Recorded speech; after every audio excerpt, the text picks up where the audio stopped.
Welcome to this trip through one of the most disturbing cases ever recorded in the Ozark Mountains. Before we start, please leave a comment telling me where you are and what time it is right now. We'd like to know where and when these written accounts go. The painting was found in the spring of 1902, but some stories say it had been going around the remote cabins and settlements of the Ozark Mountains for decades before that. People who owned this oil painting said it had an unusual level of technical skill. But what made it so special was the deep psychological effect it seemed to have on them. At least 7 people who owned the painting for a long time, between 1902 and 1963, when it was said to have disappeared from a private collection in Springfield, Missouri, had serious mental health problems. 3 were put in a hospital. 4 people died in ways that official records say were self-inflicted. The Hendrickson family from Taney County would be the first known owners, but they wouldn't be the last. Their homestead was located just east of what is now Branson, Missouri, in a narrow valley where the morning fog would stay until noon. There was a small 2-story farmhouse, a tobacco barn, and a few other buildings on the property that were in different states of disrepair. Samuel Hendrickson, a furniture maker, bought the 80-acre property in 1897. He moved his wife Margaret and brother Thomas from their old home in Springfield to the new one. People who lived near the Hendricksons said they were friendly, but kept to themselves. Samuel's furniture store brought in a steady but small amount of money. Some of his pieces are still on display in historical collections around the area. The family mostly stayed to themselves, but they did go to community events when they were asked. There is nothing in public records that shows anything strange about their lives until April 1902. The White River Leader, the local newspaper for Taney County at the time, reported that Samuel Hendrickson came back from a 4-day trip to Springfield with a big package wrapped up. He had gone to deliver some furniture pieces that had been ordered and came back with what he told his neighbors was an artistic curiosity he had traded for. The painting, which was about 30 by 40 inches and framed in hand-carved oak, showed a scene that would later be described differently by different people. This inconsistency in description would become part of the painting's disturbing legacy. It is certain that the subject matter was a rural homestead that was very similar to ones that were common in the Ozarks at the time. Most stories talk about a cabin or farmhouse, a group of oak trees, and one person. However, the way this person is described is very different in different stories. Some people said it showed an older man standing far away from the house, while others said it showed a woman sitting in a rocking chair on a porch. One detailed account, given by Reverend James Whitley of the Hollister Methodist Church, did not mention a figure at all. Instead, it talked about an empty chair with strange shadows that made it look like someone was there. We still don't know who the original artist was. Samuel Hendrickson said he got the painting from a traveling merchant named Jeremiah Blackwood, who ran a small trading post near the James River. After the events at the Hendrickson farm, investigators tried to find this merchant to ask him questions, but they couldn't find anyone by that name.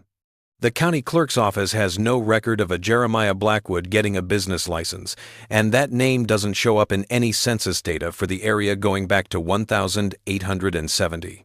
The few art experts who looked at the painting said that the way it was made was technically good but stylistically strange.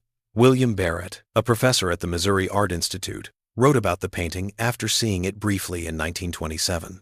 He said it had a level of detail that reminded him of the Hudson River School, but it also had some strange perspective that made it feel a little off. The shadows, especially, seem to fall at angles that aren't possible, which makes it look like there are more than one light source that isn't in the scene. The Hendricksons put the painting in their parlor, where it stayed for about 6 weeks. During this time, friends and neighbors who came to the house said that the family acted normally. It is said that Margaret Hendrickson told a neighbor that the painting made her uneasy, but that she liked how well it was made. There is no record of Thomas Hendrickson, Samuel's brother who lived on the 2nd floor of the house, having any special reaction to the artwork. A journal that Margaret Hendrickson kept, and was found decades later during renovations to the property, shows how the mood in the house changed after the painting arrived. On the 30th of April 1902, she wrote, "Samuel spends a lot of time in front of the painting at night. He says it makes him feel better, but I can't agree. There is something in the scene that keeps me awake when I look at it too long." By mid-May, her entries start to mention strange things happening in the house. She writes on May 12th, "The house has gotten colder since the painting came. Even though it's getting warmer in the spring, The parlor is still cold. Thomas says he hears footsteps at night, but when he looks, he doesn't find anything. Samuel doesn't care about our worries and gets angry when I suggest moving the painting to another room. The first known event happened on the 7th of June, 1902. Margaret Hendrickson woke up before dawn to find her husband standing in front of the painting, apparently talking to it, according to statements given to the county sheriff and kept in courthouse records. When she got close to him, he didn't seem to notice her for a few minutes and kept talking in a low voice to what he called the figure in the shadows. When Samuel finally answered his wife's increasingly worried questions, he allegedly said that he needed to make some changes to the frame because it was letting too much seep through. Margaret's journal entry from that morning gives more context. I found him before dawn, talking to the painting, like he would talk to an old friend.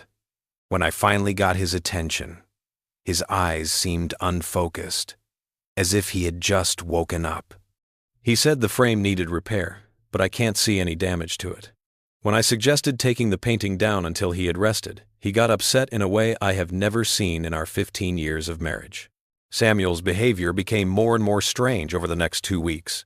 He stopped working on the furniture altogether and spent hours sitting in front of the painting. Thomas Hendrickson later told the police that his brothers started sleeping in the parlor because he didn't want to leave the painting alone at night. He talked less often, and when he did, he often used phrases like watchful eyes and patient waiting. Margaret said he stopped eating regular meals and only drank cold coffee and ate bread now and then. Margaret's journal says that on June 15th, she found Samuel measuring the painting with strange accuracy. He measures the canvas and frame several times a day and writes down the measurements in a small notebook he keeps in his breast pocket. When I asked why, he said the dimensions were changing slowly, and he needed to keep track of the growth. To my eye, the frame looks the same. Her entries get more and more desperate by June 20th. Samuel talked to the painting all night. His voice never got louder than a whisper, but he kept talking. When morning came, I found him still standing in front of it, not knowing that hours had passed. His eyes were bloodshot and his skin was gray. When I told him to rest, he said he couldn't because the exchange requires constant attention. I don't know what he means by this. On the 23rd of June 1902, Margaret Hendrickson left the property to stay with her sister in nearby Hollister after what she called a very troubling event. She found Samuel apparently trying to step into the painting, with his hands pressed firmly against the canvas and muttering about the doorway being almost open. Thomas stayed at the property, later saying he felt he had to keep an eye on my brother, who was clearly unwell. Thomas Hendrickson's later statement to authorities shows that Samuel's condition got worse quickly after Margaret left. He completely stopped acknowledging my presence, Thomas said. He would stand in front of the painting for hours, sometimes touching the canvas with his fingertips. I noticed that he had started to change the frame by carving small symbols into the wood at regular intervals. When I looked closely at these markings, they looked like a series of eyes. We know what happened on the 26th of June, 1902, in the early morning hours because of Thomas Hendrickson's testimony to the county sheriff, physical evidence found at the scene, and the coroner's report that came out later. These sources say that Thomas woke up shortly after midnight because he heard movement in the parlor. When he looked into it, he saw Samuel standing in front of the painting, which had been moved from its usual spot to the middle of the room. It looks like Samuel set up all the furniture in the parlor so that it faced the art. When his brother asked him about it, Samuel is said to have turned and calmly said, "They're ready to make the exchange now." Thomas, worried about how pale and distant his brother looked, tried to lead him back to bed. In the fight that followed, Samuel broke free and, according to Thomas's statement, threw himself at the painting with such force that both he and the frame broke through the parlor window. Thomas's testimony goes on. I ran to the window and looked down, expecting to see my brother on the ground below. Instead, I saw only the frame and broken glass. Samuel was nowhere to be found. It was as if he had disappeared into the night. I searched the property with a lantern until dawn, calling his name, but I couldn't find him. A neighbor named Edwin Mills found Samuel's body the next morning when he came to deliver a package. It was found about 30 yards from the house, under a group of oak trees that looked a lot like the ones in the painting. The coroner's report says that the official cause of death was exsanguination due to severed arteries. It also notes that the deceased's facial expression showed unusual serenity incongruous with violent death. The painting only had minor damage to its frame and a small tear in the upper right corner of the quote, canvas.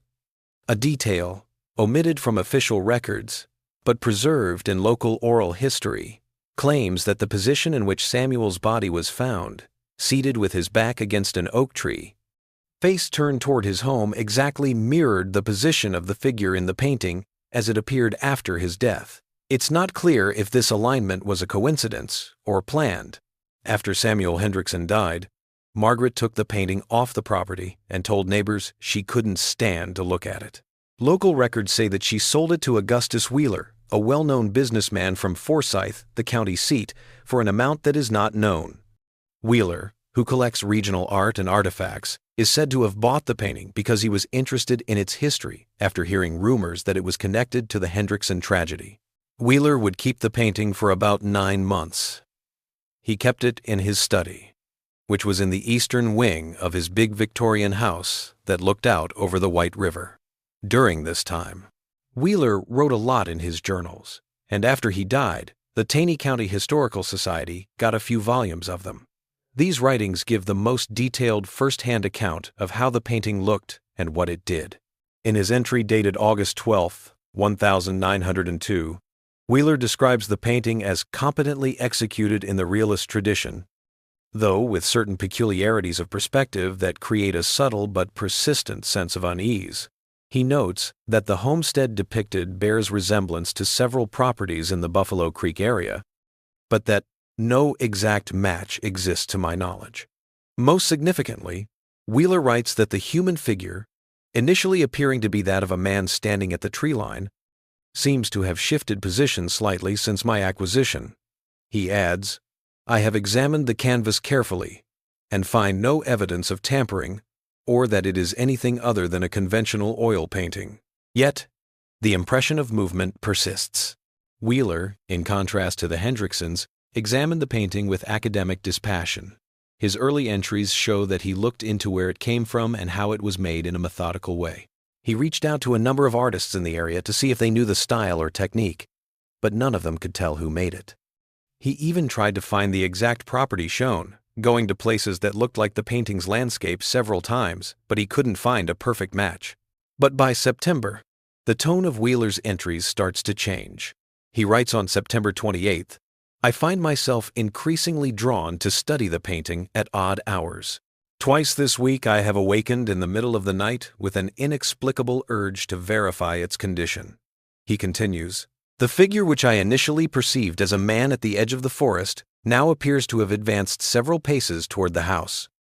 I have taken photographs to compare, but the results are inconclusive due to limitations of the equipment. He writes on October 15th, I have started to dream about the place shown in the painting. In these dreams, I walk toward the house from the edge of the forest, always getting closer but never quite reaching it.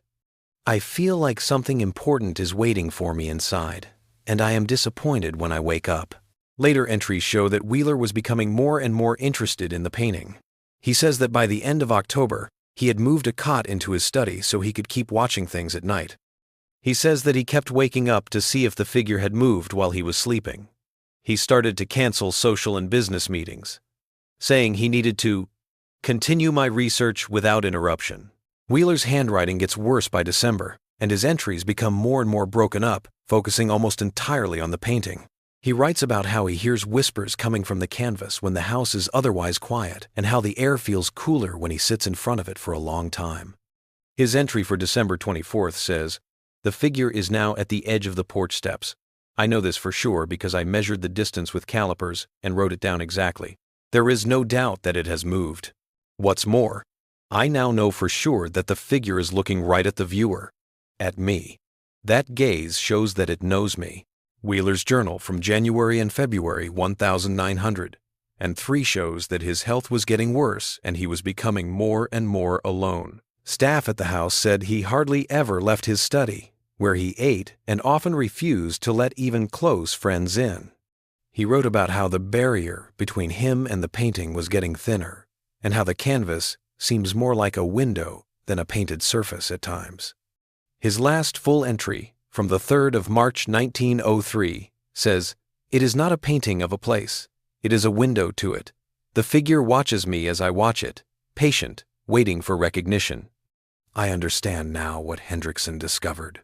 The frame is the only barrier, and it is weakening." Wheeler's housekeeper found him in his study on the 7th of March 1903, unresponsive and in a state of severe catatonia. Medical records from the Springfield Asylum, where he was later sent, say that he was in a state of severe withdrawal and selective mutism. The doctor who was there said that Wheeler would only talk to ask if the frame was still there, and to say that someone must always be watching it or it will complete its emergence. Dr. Horace Blackwood, the doctor who treated Wheeler at the asylum, kept detailed notes on his condition. He wrote in April 1903, "The patient shows an unusual form of monomania. His whole mind seems to be focused on a painting that was taken from his home. When the painting is brought up, he gets angry and says it isn't finished and that the exchange was cut short. When asked to explain, he shuts down again, sometimes for days." Efforts to treat Wheeler's condition did not work. Different therapies that were common at the time, like hydrotherapy, electrical stimulation, and sedation, did not help. Dr. Blackwood said that the patient's physical health got worse over time because he didn't care about his own health. By the end of 1906, Wheeler was said to be thin and often unresponsive. Wheeler stayed in an institution until he died of pneumonia in 1907. According to records from the asylum, Edward Wheeler, the man's nephew, claimed the painting. He was said to want to sell it to pay for his uncle's medical bills. Edward Wheeler's letters, which are kept in the Missouri Historical Society archives, show that he was initially doubtful about the painting's supposed effects. He wrote to his wife on the 22nd of April 1907 saying, "I have retrieved Uncle's infamous painting. It is a rather unremarkable landscape, though skillfully executed. I cannot fathom how such a benign object could have contributed to his decline. I have placed it in the guest room for now, until a buyer can be found." A letter he wrote on May 18th suggests that his feelings had changed quickly. "I've moved the painting to my study. There is something about how it was made that makes it worth looking at closely. The perspective changes slightly depending on the angle and the light. The figure near the tree line is the most interesting part. Sometimes it looks like it's looking right at the observer, and other times it looks like it's facing the house. It's a clever artistic trick, no doubt." Edward's letters talked about having trouble sleeping and strange dreams about the place shown in the painting by June. His last letter, dated the 3rd of July, 1907, tells his wife, who was visiting family in Street, Louis, that he had made plans to sell the painting to a collector from Kansas City, and that she should come back as soon as she could, because "I find myself increasingly uneasy alone in the house with it. It's getting harder to follow the painting's trail." Between 1907 and 1915, incomplete records and second-hand accounts suggest that it changed hands several times, often in ways similar to the Hendrickson and Wheeler cases. The owner became obsessed with it, and then their mental health got worse. The Springfield Republican wrote about the notorious Ozark painting that has left 2 more victims in its wake in 1909, but they didn't give any names.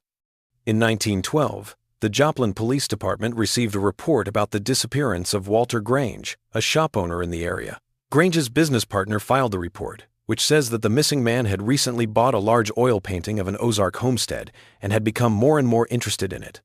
Saying that he noticed changes in its appearance, Grange was never found, but his house was in perfect shape and showed no signs of a fight or planned departure. The painting was not on the property. Dr. Elias Crawford, a psychology professor at a small college in Springfield, was the next owner who kept good records. He bought the painting around 1915. Crawford, on the other hand, saw the painting as a scientific study because he had heard rumors about its psychological effects.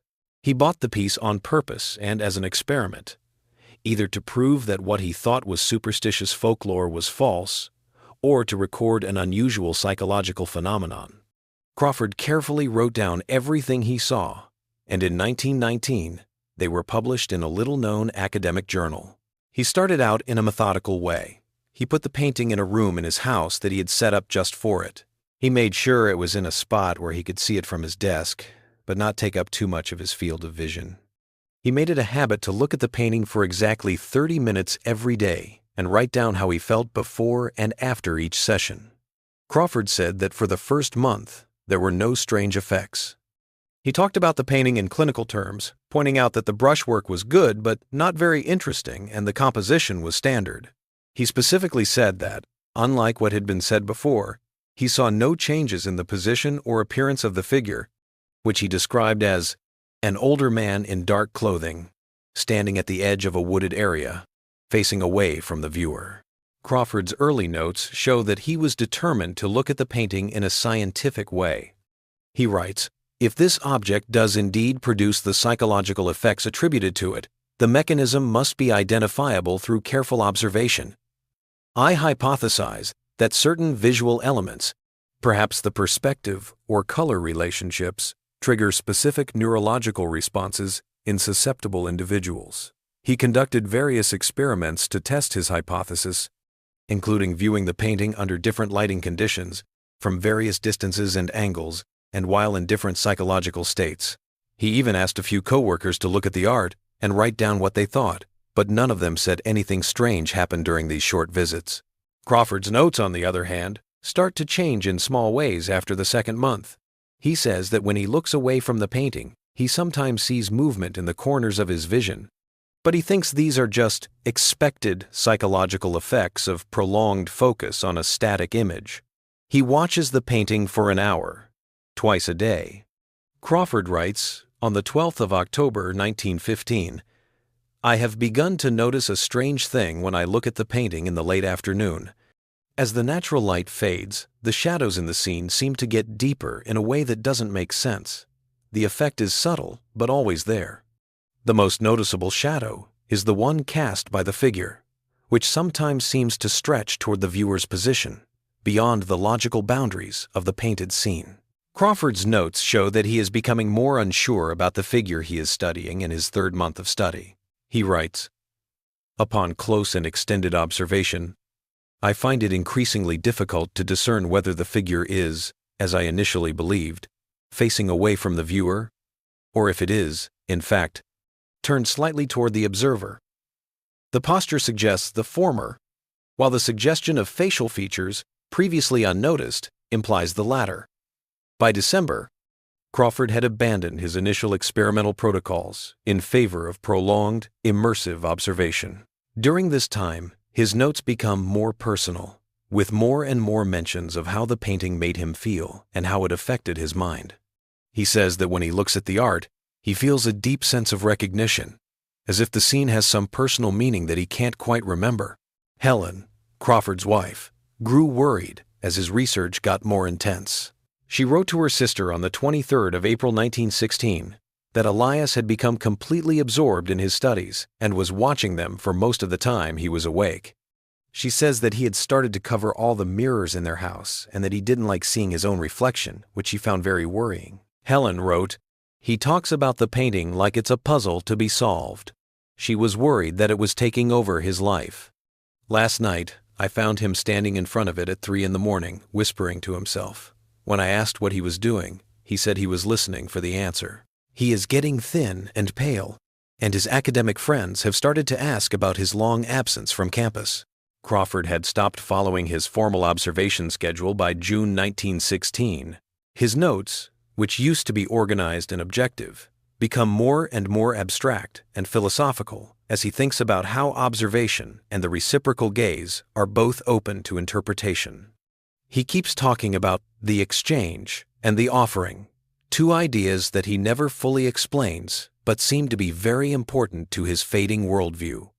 A note from June 28 says, "The painting does not show a place, it contains it. The canvas is not a barrier, it is a threshold.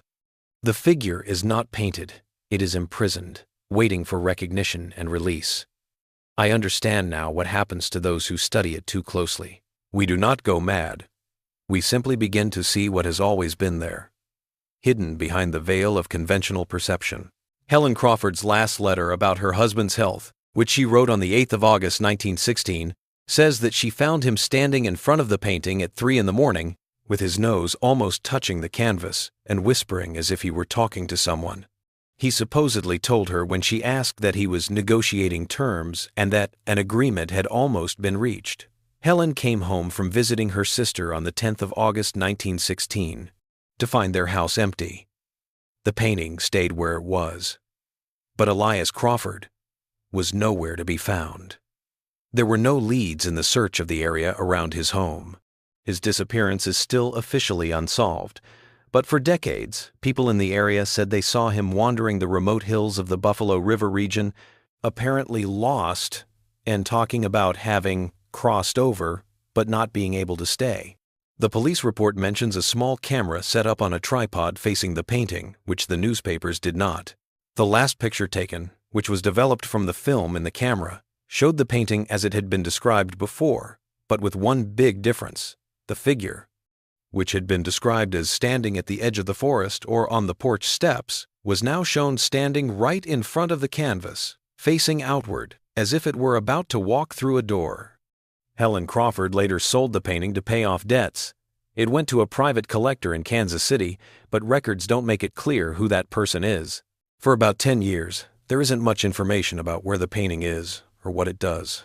However, there are some newspaper articles from communities in Missouri and northern Arkansas that talk about a cursed Ozark painting that is linked to madness and disappearances. A short piece in the Arkansas Gazette from 1923 talks about a traveling exhibit of oddities that included the infamous painting said to have driven men to madness in the Ozark Hill country. The article says that local authorities shut down the exhibit after some disturbing things happened with people who went, but it doesn't say what those things were. Jonathan Mercer, a rich timber merchant from Black Rock, Arkansas, was the next known owner. He bought the painting at an estate auction in 1927. People at the time said Mercer was practical to the point of severity and had no patience for superstition. He bought the painting because of its bad reputation, which he called backward country nonsense. He put the painting in a prominent place in the front parlor of his big house so that visitors could see it and show that he was rational and didn't believe in local rational superstitions. His household staff say that he would often tell guests the story of the painting with obvious amusement, inviting them to see how completely unaffected he remained despite being around the supposedly cursed object for a long time. Beatrice Harmon, who worked as Mercer's housekeeper for more than 10 years, later said, Mr. Mercer loved showing that painting to guests. He would tell them all the horrible things that happened to the previous owners and then laugh and say, "Yet here I stand." He was sound of mind and body after looking at it every day. He thought he was above such foolishness. Mercer's confidence seemed to be well placed for almost 5 years. He didn't act strangely or obsessively about the painting like the previous owners did. His business did well, he stayed healthy, and his social standing in the community stayed the same. People stopped talking about the painting as much, and its fame began to fade. This time of normalcy came to an end suddenly in the winter of 1932. Mercer's housekeeper told the local sheriff that the change started after a bad ice storm that cut off the Mercer property for almost 2 weeks. These statements are kept in county records. During this time of forced solitude, Mercer is said to have spent more and more time in the parlor, sitting in front of the painting. When the roads were finally clear and the staff came back to the house, they saw that the furniture in the parlor had been moved around so that all the pieces were facing the painting. Beatrice Harmon's statement talks about how Mercer looked and acted very differently than before. She said, his skin had become pale, and he had lost a lot of weight. The most concerning thing was the change in his eyes. They had a distant, almost glazed quality, as if he were looking at something far beyond the room.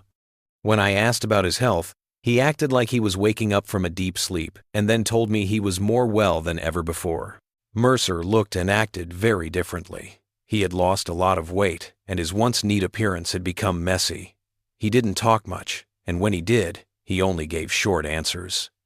His staff was most worried about his new habit of talking to the painting, which he would do for hours at a time in quiet tones that were hard to hear. In February 1933, Robert Finley, Mercer's longtime business partner, wrote a letter to Mercer's doctor to tell him about his worries. I found Jonathan to be very different from the man I had known for 20 years. He welcomed me into his parlor and sat me in front of a painting he had bought a few years ago. Throughout our conversation, which was about urgent business matters, his attention kept drifting back to the painting. At one point, he stopped talking in the middle of a sentence and stared at the canvas for almost a minute before continuing as if nothing had happened. When I asked him why he was so interested in the piece, he said he was waiting for the figure to complete its journey. I left without finishing our business, and with serious worries about his mental state. Mercer had mostly stopped being in the public eye by the spring of 1933. He didn't take care of his business, turned down most visitors, and stayed in the parlor most of the time. His cook said that he would only eat if he was served food while sitting in front of the painting, and even then, he often didn't eat it. A doctor called by worried employees said that Mercer was suffering from nervous exhaustion and needed to rest and change his surroundings. Mercer strongly disagreed with this advice. Dr. James Harrington, the doctor who looked at Mercer, later wrote to a coworker, "I have seen many cases of nervous collapse in my practice, but none quite like Mercer's. His physical decline is pronounced, significant weight loss, pallor, muscular weakness, yet he insists he feels stronger and more vital than ever. Most concerning is his fixation on a painting in his parlor. When I suggested removing it temporarily as part of his treatment, he became uncharacteristically agitated, insisting that he needed to maintain visual contact with it. His pupils were notably dilated throughout our conversation, and his pulse was slow but steady, even during moments of apparent distress." Mercer fired all of his household staff in June 1933 without giving a reason. He sent each employee a written notice and their last paycheck. His former groundskeeper was the last person to see him alive. He brought supplies to the house in early July at Mercer's request. The groundskeeper said that Mercer looked very thin and spoke in a distant, dreamy way, but he insisted that he was closer than ever to understanding the exchange. The painting had been moved to the center of the parlor and was the first thing people saw when they walked into the house. Albert Morris, the groundskeeper, later said, "Mr." Mercer didn't look right. His clothes hung off him like he was a scarecrow, and his eyes had sunk deep in his face. But the strangest thing was how calm he seemed, almost happy. He kept looking back at that painting while we talked, like he was checking on it. Before I left, he told me, "It won't be long now. The figure is almost at the threshold." I didn't know what he meant, but it chilled me something awful. Local authorities did a welfare check on the 2nd of August 1933 after not hearing from the property for several weeks. They saw that the house was very clean, but there was no food in it. Mercer was found dead in the parlor, and a medical exam later showed that he had been dead for about 10 days. The official cause of death was listed as inanition, which is basically starvation. His body was found sitting right in front of the painting with his arms outstretched toward it. Sheriff's Deputy William Carver, who found the body, wrote a detailed report about it. The body was found sitting about 3 feet away from the painting, which was on a wooden easel in the middle of the room. All the furniture had been taken out of the parlor except for the chair where the body was found. The deceased's arms were outstretched toward the painting, and the fingers were curled as if they were holding something. The most unusual thing about the deceased's face was that, even though it was very decomposed, it still looked very peaceful or ecstatic. The coroner's report mentions 2 strange things. Mercer's face looked like it was in a state of deep relief or satisfaction, even though his body was very decomposed, and his fingers were stained with oil paint that matched the colors used in the artwork in front of him. A close look at the painting showed that the background had changed in small ways. There were more shadows among the trees than had been described before. The sheriff's report said that the most important thing was that the human figure in the painting now looked like it was sitting on the porch instead of standing by the trees. Other witnesses disagreed with this detail.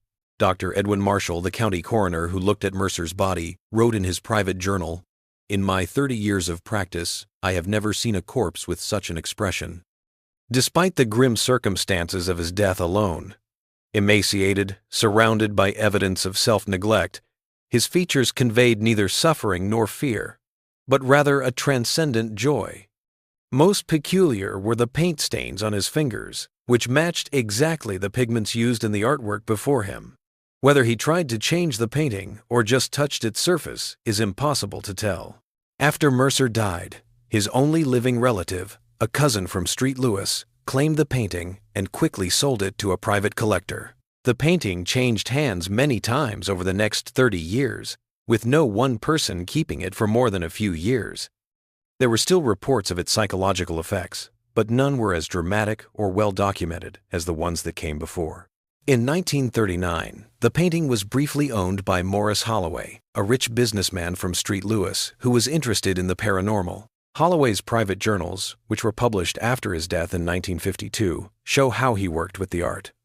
He says that for 3 months, he took pictures of the painting every day and compared them to see if there were any changes. Most comparisons didn't show any clear differences, but Holloway said that pictures taken during the full moon showed small changes in the position of the human figure. Holloway wrote, "The figure seems to move forward slowly during the lunar cycle, moving from the edge of the forest toward the house with each passing night of the full moon. The movement is small, only a few millimeters in the painted scene, but it is clear when the photographs are compared in order. What is most interesting is that the figure's advance seems to reset with each new lunar cycle, starting over at the edge of the forest." Holloway's interest in the painting ended abruptly when his wife reportedly found him in a state of catalepsy before the artwork, unresponsive, yet with eyes open and fixed upon the canvas. When Holloway woke up, he quickly set up the sale of the painting, saying he had glimpsed something behind the figure that no human was meant to see. In 1947, Dr. Harrison Wells, a psychiatrist from Washington University in St. Louis, tried to do a controlled study of the painting's effects, which brought it to the attention of academics for a short time. Wells had 10 volunteers look at the painting for 30 minutes every day for 2 weeks. They wrote down what they thought and how they felt about it. His initial findings, disseminated in a regional medical journal, revealed that 7 out of 10 subjects experienced atypical perceptual phenomena, such as the sensation that the figure in the painting had shifted position or was observing them specifically. 3 participants exited the study prior to its completion, citing significant discomfort and intrusive thoughts regarding the painting in its absence. Wells's research notes, which are more detailed than his published findings, show how participants reacted in specific ways. Subject 4, a 32-year-old male with no history of psychological disorders, reported after his 6th viewing session, "The figure in the painting seems to be looking directly at me. Regardless of the angle from which I view it, there is something familiar about its posture, as though it's mimicking the way I stand when observing it. Yesterday, I dreamed I was in the landscape depicted, standing at the edge of those trees, looking toward a house that wasn't visible in the painting. I felt I was being watched from behind." Subject 7, a 45-year-old female professor of art history, withdrew after 4 sessions, stating, "There is something fundamentally wrong with the perspective in this work. The shadows fall at impossible angles, suggesting multiple light sources that contradict each other. Most disturbing is my growing certainty that the figure has shifted position between sessions. I find myself thinking about the painting during my waking hours, feeling an irrational urge to return to it. I cannot continue this experiment." It seems that Wells became more and more interested in the painting as he worked on his research. His co-workers noticed that he was becoming more and more interested in what he called the mechanism of effect. He posited that the painting exploited pre-existing psychological vulnerabilities via subtle visual cues that eluded conscious awareness. The university's ethics committee turned down his suggestion for a follow-up study that would have involved more time spent looking at the painting. Wells bought the painting from its owner for what was called an unusually large amount of money and then quit his job as a professor. Dr. Margaret Blackwood, a colleague who had worked with Wells on the study at first, wrote a letter to the university dean to express her worries. "Harrison has become unhealthily obsessed with the artwork. He talks about it as if it has consciousness and intent, which are not things that should be part of serious scientific inquiry. Most worrying is that he has been calling the painting a doorway or threshold lately. When I told him to stay away from it for a while, he became uncharacteristically angry and accused me of trying to interfere with the process. I am worried about his mental health and strongly recommend that someone step in. After these things happened, Wells was no longer seen in public. Fragmentary records suggest that he set up a private research center in a remote part of Washington County, Missouri, where he could study the painting without as many rules.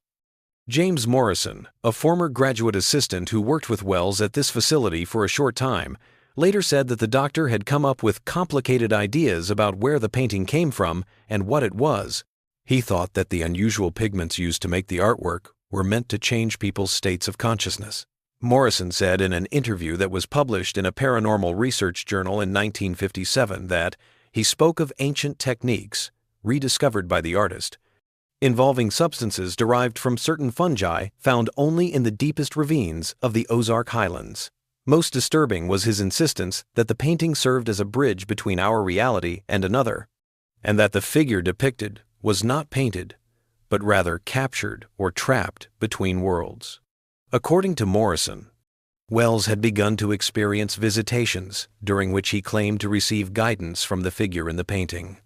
He started sleeping in the same room as the artwork, saying that his dreams had become educational experiences that showed him the way to transition.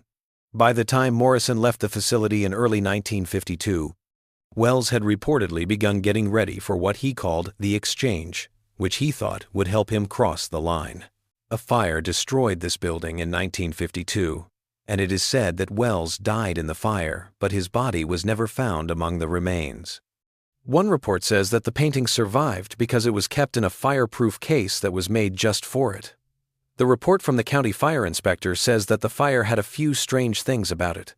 The fire seems to have started in several places at once, which suggests that it was set on purpose. The burn marks in the middle of the lab are the strangest thing. They spread out from where Dr. Wells supposedly kept the painting in question.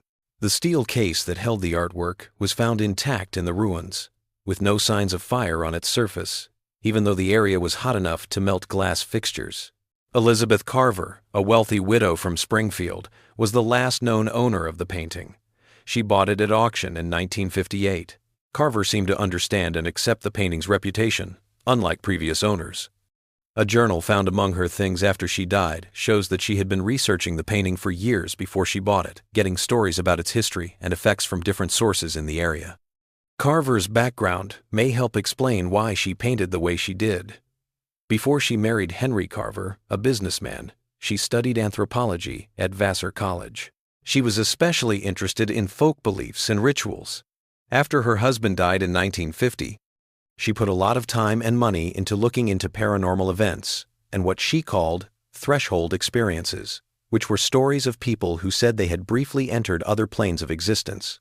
Her journal entries from 1955, 3 years before she bought the painting, show that she was becoming more and more interested in it. The Ozark painting, as it is colloquially known, represents the most compelling case of a threshold object I have encountered in my research. The consistency of experiences reported by its owners, spanning over 5 decades, suggests a genuine phenomenon rather than mere folklore.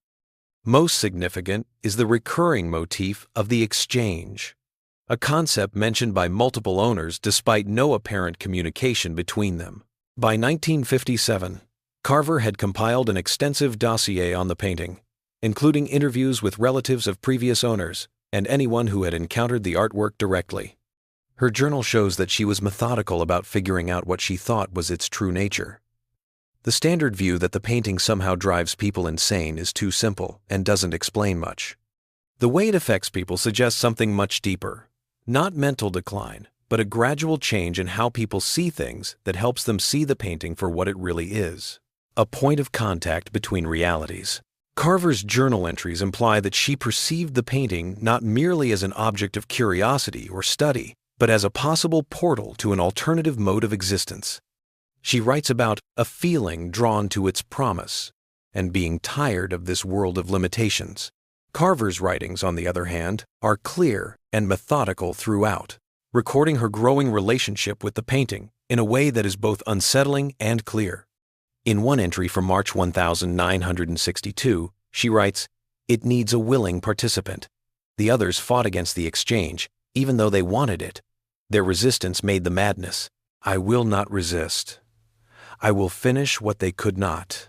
Carver lived by himself, with only a part-time housekeeper who came by twice a week. Later, the housekeeper told the police that Carver had put the painting in her bedroom and would sit in front of it for hours, but she always covered it with a velvet cloth when other people were around. Carver is said to have talked about getting ready for her last months and seemed calm and even happy, even though her health was getting worse.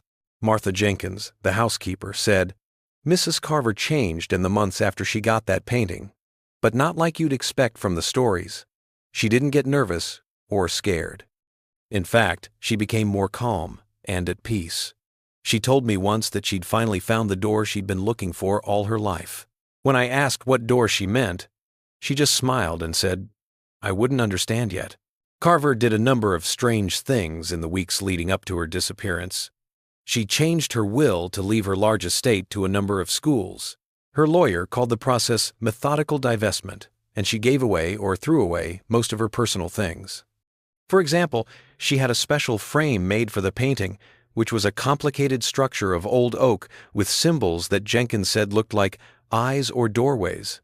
Carver's last journal entry, dated the 2nd of September, 1963, says, "The preparations are complete. The frame has been strengthened to withstand the transition, and the figure has reached the very edge. Tonight, when the moon is directly overhead, I will finish the exchange that so many before me tried to do. Unlike them, I am not afraid of what lies ahead.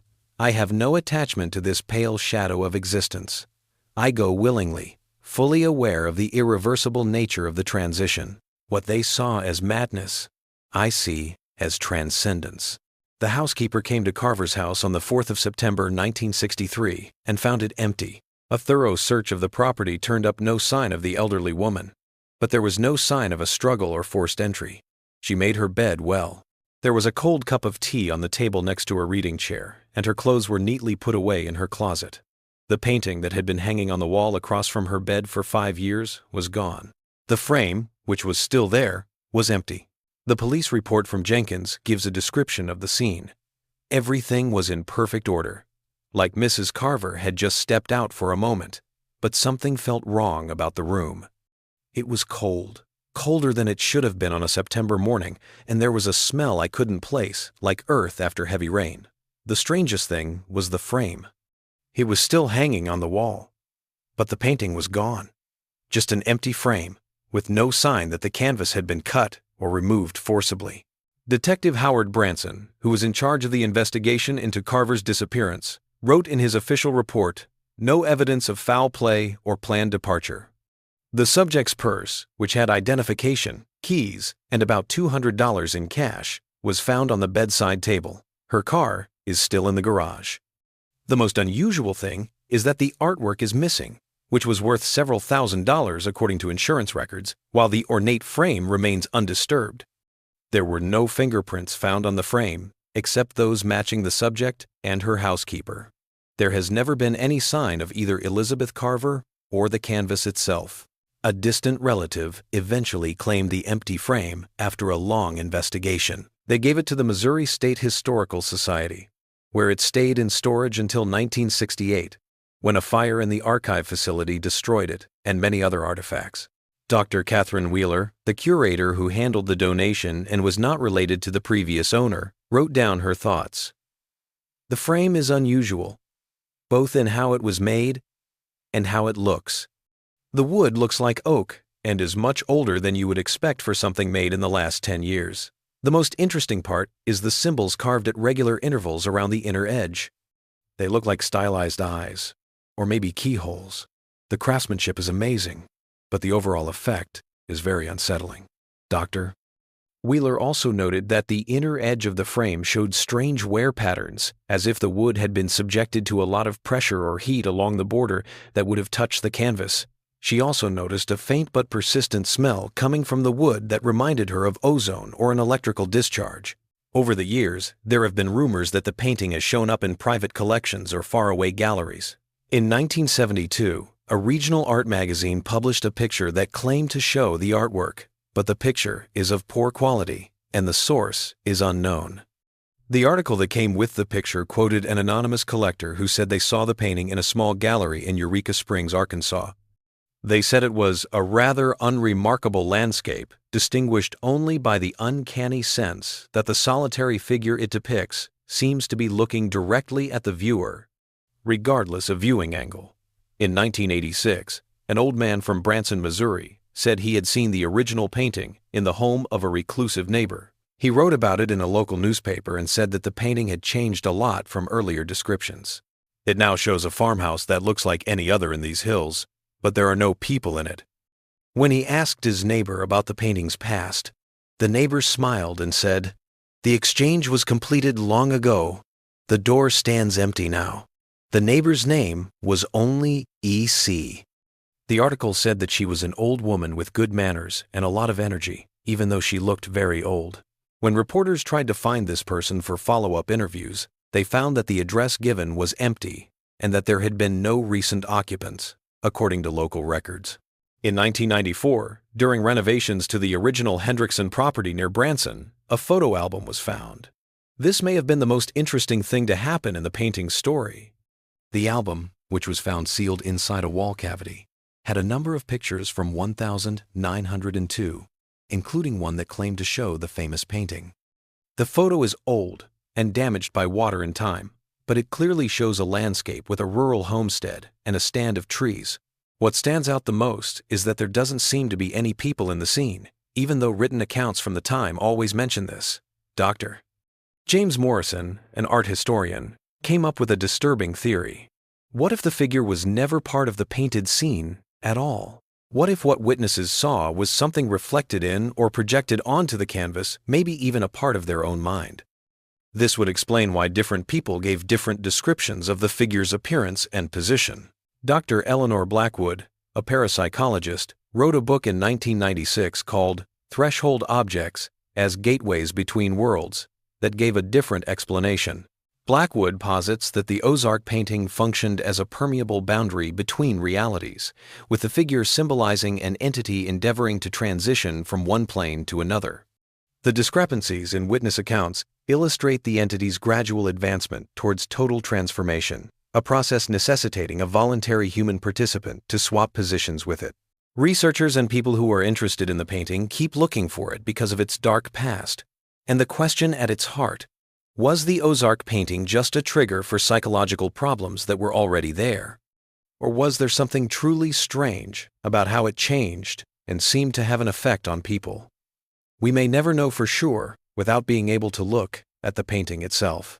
It is certain that 7 people who owned this artwork for a long time, between 1902 and 1963, went through major changes in their mental health.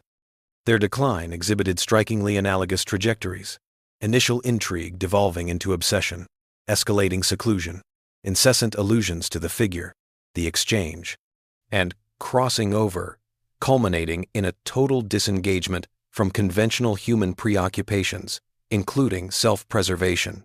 What is most troubling is how consistently these people seem to approach their ends with a sense of accomplishment or fulfillment, as if their insanity was not a fall but a rise toward some deep understanding that is just beyond normal perception. Martha Jenkins, who used to work as Elizabeth Carver's housekeeper, gave her last thoughts on the painting's legacy in 2001 during an interview for a regional historical journal. "Mrs. Carver told me something once that I've never forgotten. She said, 'The painting doesn't create madness. It reveals the madness of believing this world is all there is.' I didn't understand what she meant then. Sometimes, I think I'm beginning to." The frame that used to hold the canvas is now just a memory for all of us, a line between what we know and what we still don't know. The story changes a little bit every time it's told, just like the painting it used to have. The details never quite match up, and the person at the center is never fully seen. And maybe that's for the best. Dr. Crawford wrote in his last clear entry before he disappeared, "The danger lies not in looking at the painting, but in allowing the painting to look too deeply at you." The exchange goes both ways. The door opens from both sides. The most disturbing possibility of all may be that the painting achieved exactly what it was created to do, and that somewhere on the other side of its frame, those who vanished may still be watching, waiting for the next observer to stand before the canvas and begin the cycle anew. There are still many secrets hidden in the hills and hollows of the Ozarks. There may still be powerful and mysterious objects in remote cabins and forgotten attics, doorways to places that are not normally seen. If you ever see an oil painting of an Ozark homestead with a single person in it that seems to move when you look at it from different angles or in different light, it might be better to look away and leave it alone in its dusty corner.